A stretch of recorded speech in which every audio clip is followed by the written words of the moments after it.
Okay, good evening. This is the Piper Seminole, and we're going to go through the startup sequence plus just kind of getting familiar with the cockpit and the run-up.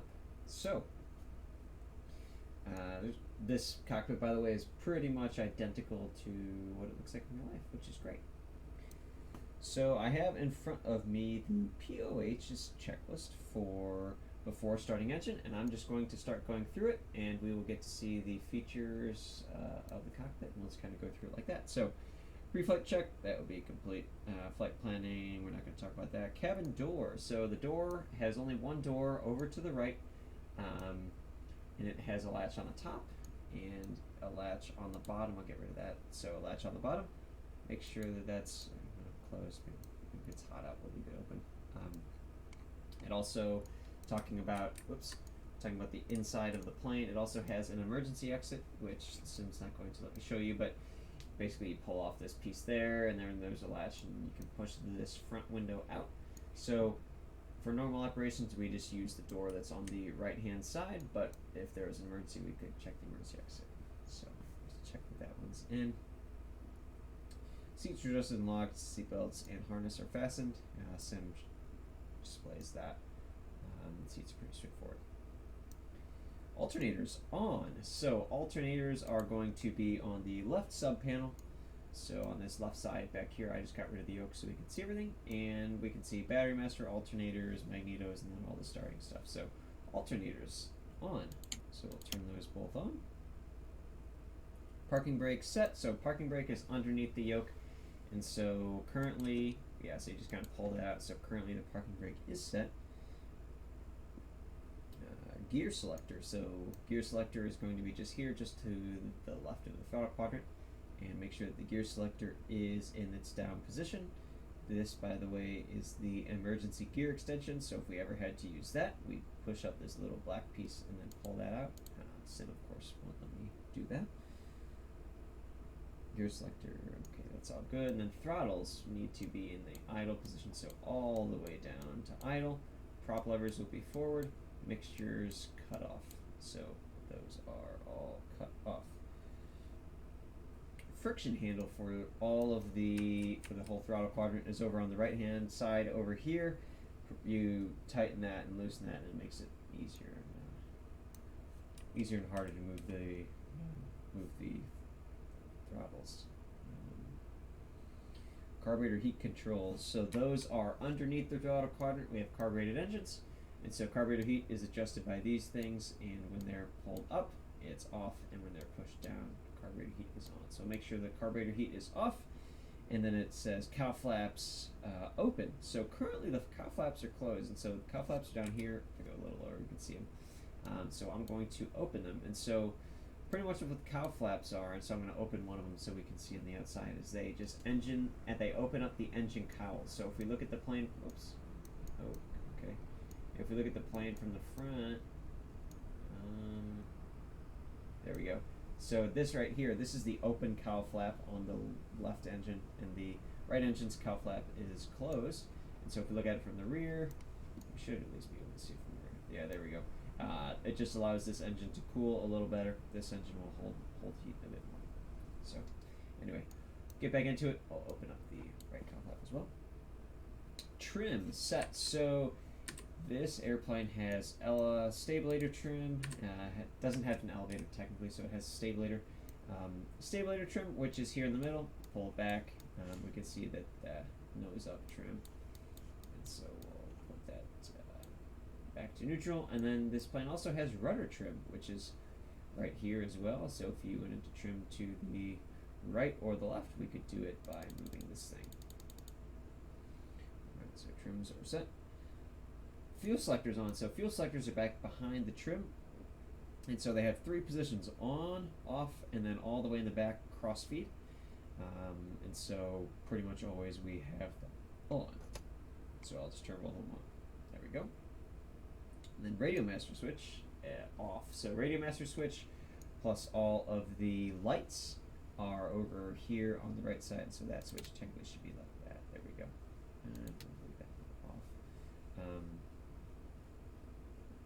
And so radio master switch over here, this is the avionics master, so it'll turn on everything pretty much over on this side.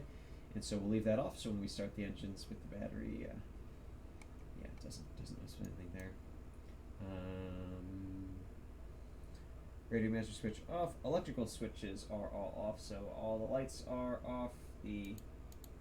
All of our air switches are over here, those are off. And everything on the left-hand side, except for the alternators now is off as well. Heater switch is off, so this plane has a combustion heater, which is located in the nose compartment. The intake for that heater is actually this little piece right there. And so the control for that is right here, and so right now it just has fan, but like if we would turn the heater on, we would click that on, and then it would, the combustion heater would start burning. So we got that. And circuit breakers are all here on the right side. Make sure that they are all in. Great. So now we'll get to the normal start checklist for a cold engine, and so this is 4.5C in the 4.13A in the POH. So battery master switch, now we'll turn that on. And so now we'll double check that our gear lights are all green. So we've got 1, 2, 3 green lights, one for each landing gear. The throttle's 1/4 inch open, so we'll go ahead and put that open about 1/4 inch, both of them. Propeller controls full forward, and mixtures we can go full rich now. Alright, cool. And now what I like to do at this point is I turn on the beacon, or the fin strobe as Piper calls it. So now that's the red light on the back of the plane, so now that's flashing. That's not the POH though. Electric fuel pump, so we'll turn that on. So now we're just going, since we'll be starting the left engine first, we'll do everything only now for the left engine. So electric fuel pump on for the left engine. Left engine primer. Fuel pump has to be on in order to prime the engine, so I'm going to hold that for about 3 to 5 seconds. So we'll just do 3. So 1, 2, 3, stop. Alright. And then propeller area, we'll look all around the left to make sure that that's clear. We'll open up the window, we'll yell clear prop. And now we will turn on our left and right magneto switches. Alright. And so our throttle is open, so let's crank this propeller and see what we can do. So the starter is just this button here, there's no key. So if we hit the left side, alright, there it goes. So I'm just going to increase that throttle a little bit, up to about 1,000 RPMs. And so right now, and that's pretty loud, so I'm going to shut that. And so right now on the ground, oh my gosh, I didn't mean to do that. So right now on the ground, the throttle over on the left controls the RPM because our engine's hardly, it's moving real slow, so that's perfect. So we got that. We'll double check now that the oil pressure on the left engine, which is going to be over here, is in the green range, which it is. So that's great. And so now we're going to do the exact same thing for the second engine, starting with the electric fuel pump. So we'll turn the right fuel pump on. We will prime the right engine for about 3 seconds. 1, 2, 3, release. Alright. Propeller area, we'll take a look around the right, make sure that one's area is clear. I'll turn the magnetos on. So we have 2 magnetos on each engine, so we'll turn the 2 for the right engine on, and now we'll start the right engine. And there it goes. Bring it up to about 1,000 RPMs as well. Great. That's a little over 1,000, but that's fine. And so in real life, the throttle settings to maintain 1,000 would be a little bit different because the engines are not exactly the same, but in the simulator we do have that luxury. So awesome. So now we would get to the before taxiing checklist. So external power source unit will be removed. Battery master switch, we'll check that that's on. Gyros, check and set. We don't have any gyros to mess with here. Altimeter and clock are set. We get our ATIS for that. Radio master switch, so now we can turn that on. And so that will turn on all of our avionics equipment. So that's basically our avionics master. So that's great. And then lights as required. And so basically we'd hit the lights that we would need. Real quick, the landing light. So I was going to show you what these are. So the landing light, those are on the front over here. So those are the landing lights. And then this plane also has recognition lights. And so recognition lights are going to be on either wing there. And the nav lights and strobe lights are typical. So great, so lights as required, heater as required, we'll just leave it off. Radio frequencies, we check those, autopilot, with heater, electric trim. I don't think this plane doesn't have it. Passenger briefing, so real quick, a safety briefing for this plane would be, just going through all this SAFETY acronym. So seatbelts, pretty straightforward, just kind of like a car. You can see them in the back as well. Seatbelts, air vents. This plane's not the best as far as air vents go. We have these two on the top, and then there's some in the back as well, but they're not the best. And then you can kind of get some at your feet if you leave the fan open down here. And then F, fire extinguisher. It's going to be between the two front seats. It's usually a halon fire extinguisher. I don't know if they actually put halon in it, or they show halon in the sim. I don't think so. Anyway, fire extinguisher will be there. Emergency exits, we got the one on the left, which we already talked about, and then the normal door on the right. Traffic avoidance questions. Passenger complete parking brake, then we could release that, and then we would do the taxiing checklist. So taxi area would be clear, we would check the brakes. Straightforward. And then, so as we're taxiing, we would check fuel crossfeed. I'm not going to do it in the simulator because it always messes up. But what we're doing is, and I usually do it just sitting on the ramp before we start taxiing in case something would happen. So you take the fuel selector and you put it down into crossfeed. Make sure that the fuel pressures remain, get the yoke away again. Make sure that the fuel pressures over here are staying good. They show really high, so I'll just turn these pumps off. So, make sure that they stay where they need to be, and there's no engine. We're just going to test those one at a time. Great. Awesome. So then we get into the run-up, and I'll just go through the run-up here. I think it's safe behind us.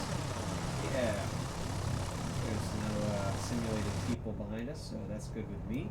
So we'll go ahead and do the ground check run-up checklist. So parking brake is set. Mixtures would be full rich. Propeller controls full forward. Engine instruments. So every time that there's an engine instruments check, the thing that I always say is 2 green and 6 green, because we have 2 green engine indications on the left side of the yoke, and then we have 6 of them on the right. So we've got fuel pressures are both green. Cylinder head temperatures are low end of green, which is fine for now. Oil temperature and oil pressure are all green as well, and so we have one of each for each engine. So left engine's going to be on the left side, right engine's on the right side for all of these gauges. So 2 green, 6 green for engine indications or engine instruments. And then throttles, we would increase the throttles up to 1500 RPM. And so, like we said, because we're running low RPMs right now, or low power, the throttles control RPM, and so I'll do my best to get it to go out 15. So that's going to be a little too high. Go down. Yeah, it's close enough to 1500 RPM. A little bit out of sync, but whatever. Alright, so throttles are up to 1500 RPM.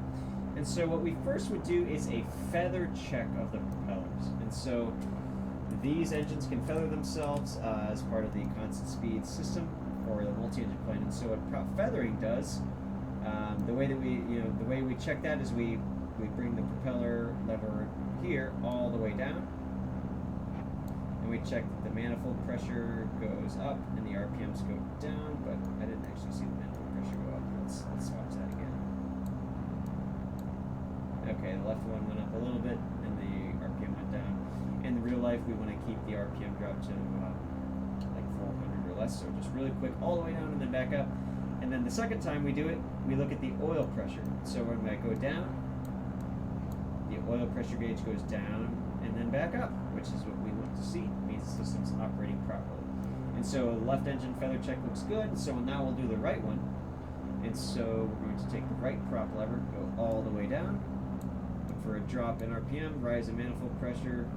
With those, again, in real life, minus 400 is the most we want to go.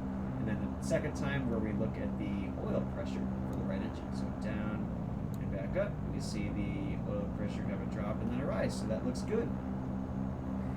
Perfect. So we've done our feather check. So now we go throttles up to 2,000 RPMs.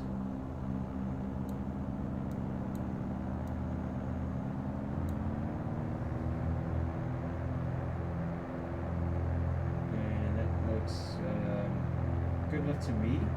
So now we would, the POH will ask us to do the magnetos check. And so we'll do that. So we'll go left engine, left mag, we'll watch our RPM. Drops just a little bit, we'll turn it back on. Comes back up, good. Now the left engine, right mag.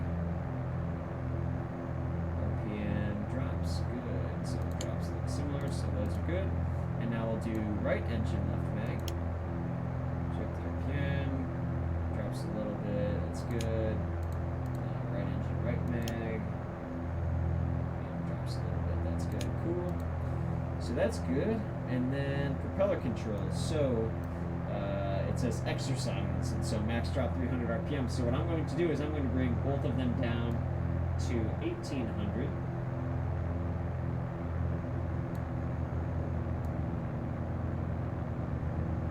As I'm doing this, alright, cool, so the propellers work, the manifold pressures are staying the same, good. And so now what I'm going to do is I'm going to double check that and this is in the POH, this is just something that we do, we'll check that our governor is working properly. So I'm going to increase the throttle, 1 inch of manifold pressure, so I'm going to go from where we are right now, up a little bit more, so left one goes up, left RPM comes up, and then it comes back down because the governor will maintain a constant RPM. So that's great. So we're going to do the same with the right engine. We increase the right manifold pressure up here by about 1 inch. Oops. Right RPM goes up, and then it comes back down because the governor's working properly. That's great. So I'm good with that. So now I'm going to slowly increase the propellers back to full. Back down to 2,000 RPMs. Alright, that's good enough. Cool. And now we'll check our carburetor heat. So when we check the carburetor heat, we're going to note it's going to drop the RPM a little bit. And so we'll check carb heat for the left engine. I think I saw it drop.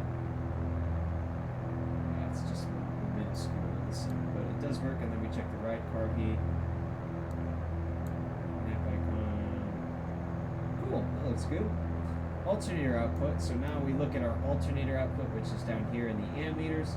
Check that those are good, which they are. And now up here we have our annunciator lights. And so these show up, they have a different thing. Oil pressure, there's alternator issues. So we don't have any lights illuminated. And so now I'm going to press the button to make sure that the light bulbs are all there because it's possible light bulbs can be burnt out. But that's good. So the light bulbs all work and we're not getting any indications. That's great. We don't have a gyro vacuum gauge, so now we're going to bring the throttles all the way down to idle and check that the engines stay alive.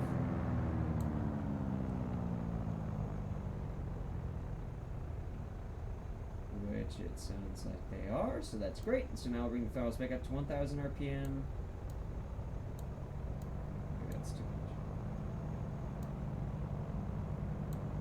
Cool. Great, and so our engines have now been run up. I guess, usually one extra thing I forgot to do was leaving the fuel pumps on and then turning them off. But we've now observed that our engine-driven fuel pumps are totally sufficient. Again, when I'm flying, I use a different checklist than the POH. But But following the POH pretty strictly, it doesn't have us do that. So anyway, that's the run-up checklist and engine start and all that for the Piper Seminole. I hope this can be helpful, and we'll